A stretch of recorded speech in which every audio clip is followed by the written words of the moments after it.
s'il te plaît.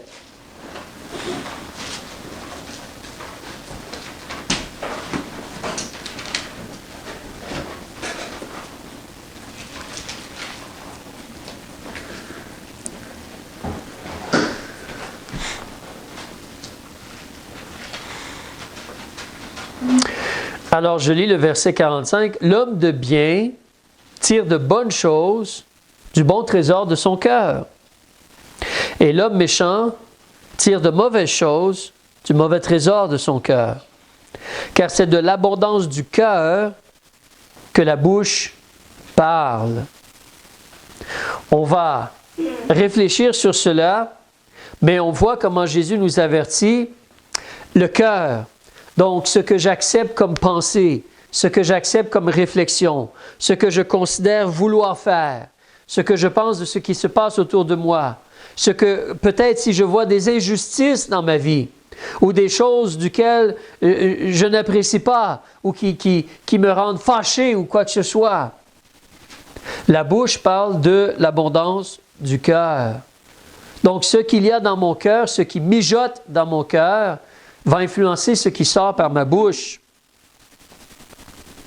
On veut faire attention à notre bouche, à nos lèvres, mais en réalité, on doit aller une étape plus basse, si on pourrait dire. Qu'est-ce que j'accepte dans mon cœur? Parce que mon cœur va avoir une grosse influence sur ce qui sort de ma bouche. Une énorme influence. On va revenir vers ceci, mais là, dirigeons-nous dans le livre des Proverbes. On va débuter vers le chapitre 15, s'il te plaît. Proverbes chapitre 15.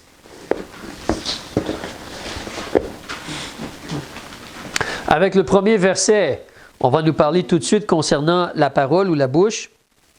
Proverbes chapitre 15, le verset 1.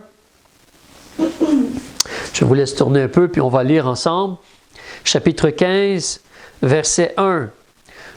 Alors, une réponse douce apaise la fureur. Mais à l'opposé, la parole dure excite la colère. La colère n'est pas vraiment une bonne chose. Des fois, peut-être, on est vraiment contre ce que quelqu'un fait, mais la colère, c'est dangereux. La parole dure excite la colère. Donc, moi, comment est-ce que je veux agir? Je veux aimer les gens autour de moi. Si moi, j'ai des paroles dures, rudes, des paroles qui irritent, un peu comme du papier sablé qui sort de ma bouche, quelque chose de très rugueux, la bouche, la parole dure, excite la colère. Donc, je veux faire attention. Je vais faire attention, je n'ai pas besoin d'une parole dure. Mais pourquoi j'ai une parole dure? Peut-être dans mon cœur, il y a de l'amertume. Peut-être dans mon cœur, je suis très irrité. Peut-être dans mon cœur, je suis même justement en colère moi-même. Et donc, je vais parler ou répondre à quelqu'un, puis là, on va enflammer encore plus la situation. Mais la parole dure va exciter la colère. Alors, si tu veux fâcher quelqu'un, parle-lui durement. Là, on sait, on comprend. Si tu veux justement exciter quelqu'un à être en colère contre toi ou en colère, mais parle-lui durement. Mais est-ce qu'on veut cela? Je pense que non, on ne veut pas cela. Une réponse douce apaise la fureur. Une réponse douce. Alors, si quelqu'un est en fureur contre toi, veux-tu justement calmer un peu les esprits? Peut-être tu n'as rien fait de mal.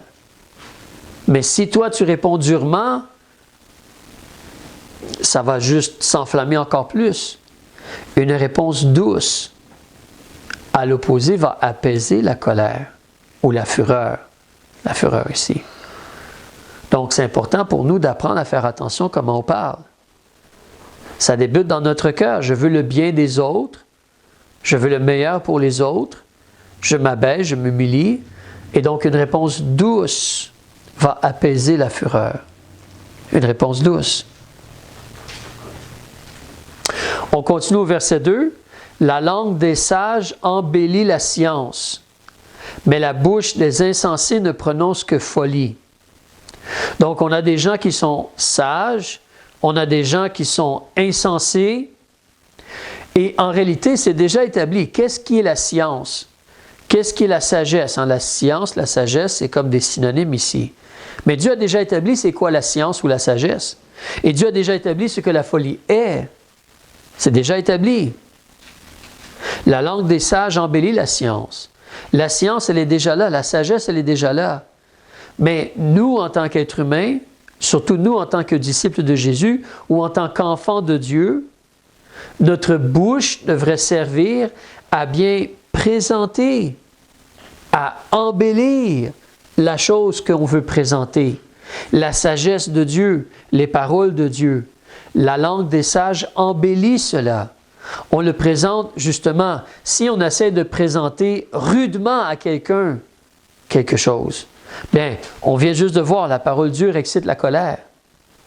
Mais si tu parles avec sagesse, avec sincérité, vraiment parce que tu te soucies de la personne, avec amour, avec transparence, la langue des sages embellit la sagesse ou la science. Mais un insensé, il ne fait que dire des folies. Veux-tu être connu comme l'insensé de la place? La personne insensée qui ne dit que des folies. Il y a un temps pour s'amuser, il y a un temps pour faire des farces. Mais dans notre cœur, on veut faire attention à la folie. On veut faire attention. Continuons, regardons au verset 4. Une langue qui corrige est comme l'arbre de vie, mais une langue perverse est comme un vent qui brise tout. Alors, maintenant, les arbres sont en train de s'endormir ou dormir. Les feuilles sont tombées, les feuilles sont mortes. Mais un arbre, normalement, c'est plein de vie. La sève, et ensuite les feuilles, et peut-être des fruits si c'est un arbre fruitier. Mais on parle d'un arbre de vie, on parle de l'arbre de vie, on parle de la vie, l'épanouissement. À l'opposé, qu'est-ce qu'on a? On a la destruction. L'arbre de vie versus un vent qui détruit tout. Vous savez, lorsque le vent, justement, il peut faire casser des branches d'arbres. Dans certains cas, quand c'est une tornade, ça peut déraciner des arbres. Le vent peut détruire des choses. Le vent peut soulever des choses et faire amener des choses contre les fenêtres d'une maison. Alors, le vent peut détruire. Mais qu'est-ce que toi et moi, on veut être? Concernant notre bouche, ça débute dans notre cœur, comme je dis. Mais certainement, une langue qui est perverse, qui est corrompue, qui est mauvaise, c'est un vent qui brise tout. Alors imagine si tu es avec des gens, peut-être dans une maison, au travail, certains d'entre vous, vous travaillez ou vous avez travaillé, mais vous êtes avec des gens et il y a quelqu'un là qui ne retient pas sa bouche, qui ne retient pas sa langue, qui dit ce qu'il veut et ce qu'il dit est tout croche et tout mauvais. Qu'est-ce que ça fait? Ça détruit tout. Ça cause plein de ravages et de problèmes. Peut-être, des fois, on va rire un peu de certaines choses. Mais à long terme, une langue perverse, ça détruit. On n'a pas besoin de cela. Mais de l'autre côté, une langue qui va corriger, c'est utile. Évidemment, comme on a vu, il y a une douceur, il y a une sagesse, il y a un vrai amour dans le cœur. Mais si je corrige quelqu'un pour son bien, devant Dieu, dans la réalité des choses, c'est pour aider la personne à vivre et s'épanouir. C'est pour enlever ce qui n'est pas bon pour lui afin qu'il ait quelque chose de bien, qu'il ait le bon fruit. Une réponse douce va apaiser la fureur. Alors, une langue qui corrige est comme un arbre de vie. Ça, c'est utile. C'est le genre de bouche qu'on veut avoir. Je me soucie vraiment de quelqu'un, donc je lui parle simplement, doucement, et pour l'aider à faire mieux. Descendons au verset 7. Il y en a beaucoup au chapitre 15. Au verset 7. « Les lèvres des sages sèment la science, mais il n'en est pas ainsi du cœur des insensés. » Là, vous voyez comment ça se rapporte au cœur. Le cœur. On choisit, on décide. Donc, le cœur d'un insensé. Si tu choisis d'être imbécile, insensé, si tu choisis d'être contre Dieu et ses principes et ses vérités, si tu choisis de suivre ton cœur, et ce que toi tu veux faire et les plaisirs et la convoitise de la chair. En réalité, donc, on te dit au verset 7, le cœur des insensés ne sème pas de bonnes choses. Les lèvres des sages vont semer la science, mais pas le cœur des insensés. C'est pour ça qu'un insensé, généralement, n'a pas de bonnes paroles. Il a choisi la folie, il a choisi le mal, la méchanceté, il a choisi d'être désobéissant et rebelle à Dieu, il a choisi d'être son propre Dieu. Mais à la place, les lèvres des sages, nous, on choisit de reconnaître Dieu, de s'humilier devant Dieu, d'aimer Dieu, de vouloir faire ce qui est agréable à Dieu. Les lèvres des sages vont semer la science. Ce qui devrait sortir de notre bouche, c'est quoi? Surtout les vérités de Dieu. Les paroles de Dieu, surtout. Oui, des fois, on parle d'autre chose. Oui, des fois, on a les choses de la vie. Mais en réalité, ce qui est surtout sur notre bouche, en réalité, ce qui devrait surtout être sur notre cœur, c'est les paroles de Dieu, la science, la vérité, les vérités de Dieu. Alors, allons vers le verset 14. On te parle encore d'un cœur. On vient de parler d'un cœur, justement, d'insensé. Mais au verset 14, à l'opposé, un cœur intelligent. Qu'est-ce qu'il fait? Il va chercher la science. Alors, c'est là, tu vois, dans ton cœur, tu veux aimer Dieu, tu veux reconnaître ses vérités, tu cherches vraiment la sagesse de Dieu et tu veux l'avoir pas seulement sur ton cœur, mais dans ta bouche. Dans ta bouche. Mais à l'opposé, au verset 14, la bouche des fous se repaît de folie. La bouche des fous se repaît comme se rassasier, se remplir de folie. Alors, on choisit d'être un insensé dans le cœur, la bouche va être insensée et ça va être très mauvais et causer plein de destruction. Avançons vers le verset 23. C'est un peu la réalité dans la vie. Généralement, on veut bien paraître, on veut être accepté par la foule ou le groupe. Donc, on a un grand plaisir à donner une réponse de sa bouche. Vous savez, quand on est ensemble, là, avec des amis, on aime ça, être celui qui parle, puis tout le monde écoute, ou tout le monde rit, ou tout le monde porte attention. Alors, on a de la joie à donner une réponse de sa bouche. Et qu'une parole dite à propos est bonne. Oui, mais justement, surtout, est-ce que c'est la vérité et la sagesse? Est-ce que c'est vraiment pour le bien des gens? Est-ce que c'est vraiment honorable devant Dieu? Ou est-ce qu'on veut seulement être un bouffon? Donc, mais on a de la joie à donner une réponse de sa bouche. Et une parole dite à propos, c'est vraiment bon. C'est bon. Deux autres, verset 26. Les pensées du méchant sont en abomination à l'Éternel. On parlait du cœur tantôt. On parlait d'un cœur, justement, qui est insensé. Là, on parle des pensées, parce que le cœur et les pensées, ça va ensemble. C'est-à-dire que tu penses à des choses et tu choisis de faire des choses. C'est-à-dire que tu décides, puis là, tu penses comment tu vas aller faire le mal. Les pensées et le cœur sont liés, sont interconnectés. Les pensées du méchant sont quoi? En abomination à l'Éternel. L'Éternel sait, Dieu sait ce que le méchant pense et Dieu a cela en abomination. Mais à l'opposé, si tu as des paroles pures, tu lui es agréable. Alors, qu'est-ce que je veux? Je veux être abominable devant Dieu ou agréable devant Dieu? C'est deux mots qui débutent par la lettre A.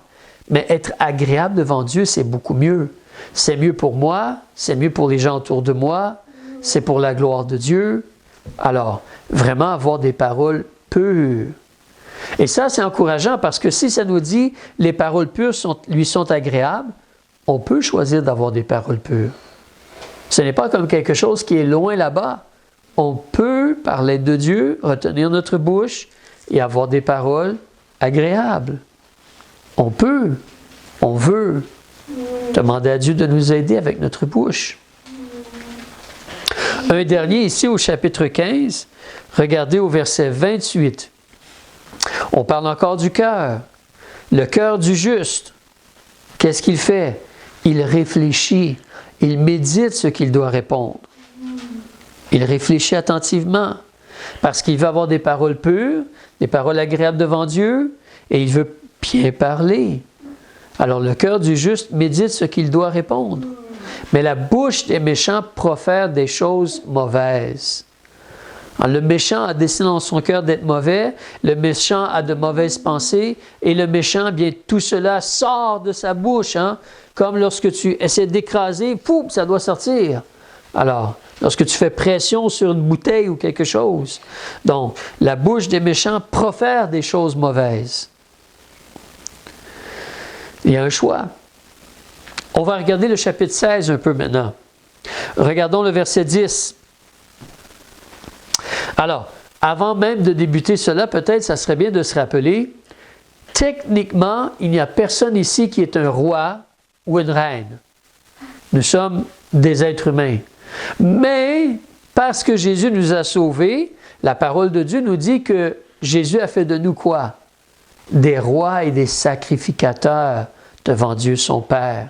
Tu te rappelles peut-être, dans le livre de l'Apocalypse, au chapitre 1, tu peux écouter ou venir avec moi, mais Apocalypse chapitre 1, on te dit au verset 6, parlant de Jésus, « À celui qui nous a aimés et qui nous a lavés de nos péchés par son sang et qui nous a fait rois et sacrificateurs de Dieu, son Père, à lui soit la gloire et la force au siècle des siècles. Amen. » Donc, on est des rois, OK?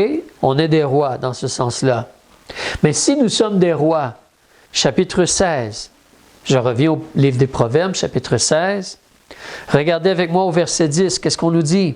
« Des oracles sont sur les lèvres du roi, et sa bouche ne s'écarte point du droit. » Nous ne sommes pas comme David ou comme Salomon, des rois avec des sujets, mais nous sommes rois, on va co-régner avec Jésus. Et ici, des oracles, ce sont les paroles de Dieu. Des oracles sont sur les lèvres du roi. Un enfant de Dieu devrait avoir les paroles de Dieu sur ses lèvres. Et sa bouche ne devrait pas s'écarter du droit. Un enfant de Dieu doit faire attention à sa bouche. Au verset 13, on te parle encore des rois. On te dit, les rois doivent prendre plaisir aux paroles justes. Alors, les gens autour de toi peut-être vont mal parler. Les gens autour de toi peut-être vont se permettre de parler d'une certaine façon. Mais toi, tu es un roi devant Jésus, tu es un enfant de Dieu. Les rois doivent avoir horreur. Les rois doivent prendre plaisir aux paroles justes et aimer celui qui parle avec droiture. Nous, on veut choisir les bonnes paroles. Et nous, on fait attention concernant les gens qui choisissent d'avoir de mauvaises paroles. Les mauvaises compagnies corrompent les bonnes mœurs. On veut faire attention. Avançons au verset 21, si tu... Moi, je dois tourner ma page. Verset 21, s'il te plaît.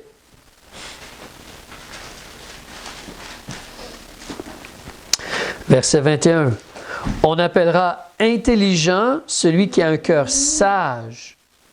Alors, encore là, ça débute dans ton cœur, à l'intérieur de toi, ton âme, ton cœur. Si tu choisis d'être sage devant Dieu et honorable devant Dieu, tu es un homme, une femme intelligent, intelligente. On appellera intelligent celui qui a un cœur sage. Et la douceur des paroles augmente la science. La science, elle est là. Mais si tu apprends à avoir des paroles douces et réfléchies et sages et appropriées, c'est bon pour toi. La douceur des paroles augmente la science.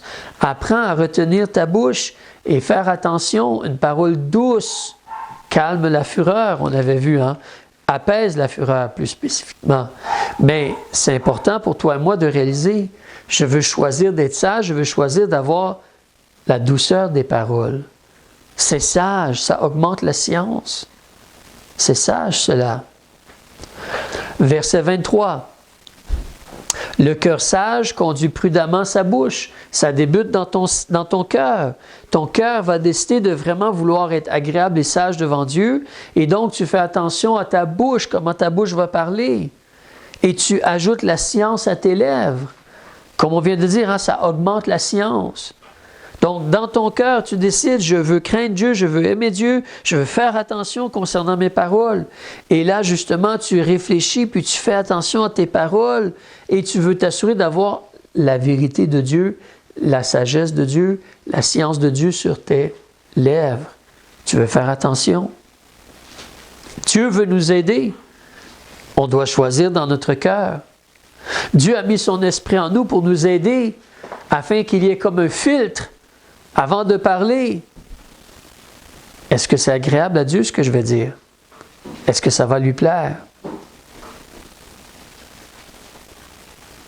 Verset 24. Les paroles agréables sont des rayons de miel, une douceur à l'âme et la santé aux os. Les paroles agréables. Avoir de bonnes paroles. C'est comme un rayon de miel. C'est doux, c'est sucré, c'est agréable au palais. Les paroles agréables sont des rayons de miel. C'est une douceur. Mais en réalité, là, c'est plus physiquement, mais c'est surtout notre âme. C'est surtout notre âme. Et aussi la santé de nos os. C'est une douceur à l'âme.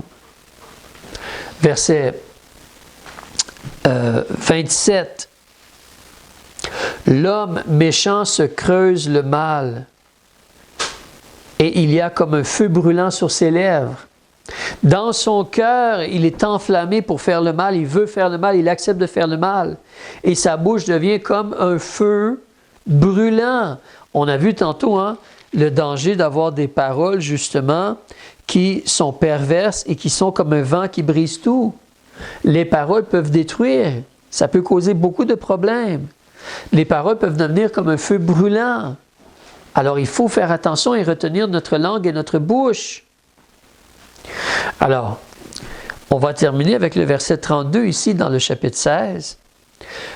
Ça ne parle pas de la bouche ou de la langue, mais ça nous donne un excellent principe concernant encore là notre cœur. On te dit, celui qui est lent à la colère vaut mieux que l'homme vaillant. C'est bien d'être un grand soldat qui peut aller faire de grandes conquêtes et battre des armées. Mais encore plus important que cela, celui qui est maître de son cœur, il vaut mieux que celui qui prend des villes. Celui qui est lent à la colère vaut mieux que quelqu'un qui est vaillant. Et celui qui prend des villes, qui est un grand soldat, c'est une chose. Mais c'est encore plus important d'être maître de ton cœur. Maître de ton cœur. En réalité, on veut laisser Jésus régner sur notre cœur. Mais justement, je dois décider de soumettre mon cœur, de ranger mon cœur à la crainte, à l'amour, à l'obéissance de Dieu. La crainte de Dieu, l'amour de Dieu, l'obéissance de Dieu. Je dois ranger, je dois placer mon cœur sous cela. Donc, il y a un choix ici qui doit être fait. En réalité, c'est un choix qui est à chaque jour et à travers toute la journée. Mais si on apprend par l'aide de Dieu à être lent à la colère, à retenir notre bouche et notre cœur, on vaut mieux que quelqu'un qui est très vaillant. Si j'apprends à être maître de mon cœur ou je laisse Jésus être maître de mon cœur, je vaux mieux que celui qui est capable de prendre des villes. C'est une grande chose, ça, c'est pas petit. Donc le plus important, c'est d'apprendre à contrôler son cœur et ses émotions, de retenir sa colère, de faire attention. C'est vraiment important de faire attention.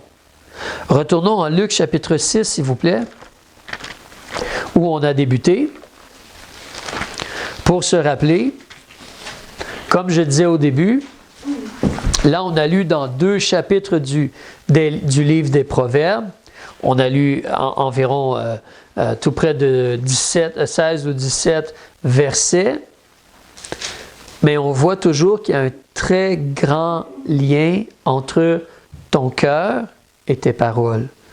Et Jésus l'a dit en Luc 6, le verset 45, on a lu tantôt. Alors, l'homme de bien tire de bonnes choses du bon trésor de son cœur. L'homme méchant tire de mauvaises choses du mauvais trésor de son cœur. Nous ne voulons pas être des hommes méchants, des femmes méchantes. Nous ne voulons pas avoir un cœur mauvais. Nous nous sommes repentis, nous voulons nous repentir. Nous avons reçu Jésus comme notre sauveur personnel. Nous sommes une nouvelle créature en Christ. L'Esprit de Dieu est en nous. Nous voulons être des gens de bien. Et on doit faire attention à notre cœur. Parce que c'est de l'abondance du cœur que la bouche parle. On commence par faire attention à notre cœur et ça continue, on fait attention à notre bouche donc. On fait attention à comment on parle, comment on agit. On veut les paroles de Dieu surtout, les vérités de Dieu sur nos lèvres et influencer les gens autour de nous avec nos paroles. Que nos paroles soient comme du miel pour être une bénédiction. On va arrêter ici ce soir et justement, pendant la prière, ça pourrait être un temps pour parler avec Dieu. Et dans notre vie de tous les jours, ça c'est quelque chose qui est très important pour notre vie, pour notre cœur, de vraiment faire attention qui règne sur nos cœurs et qui règne sur notre bouche. Nous parlons constamment, nous pensons constamment, mais nous avons été nés de nouveau en Christ pour des bonnes œuvres que Dieu a préparées d'avance. Donc, on veut faire vraiment attention concernant notre cœur et surveiller le genre de paroles que l'on a. Père, aide-nous à bien penser à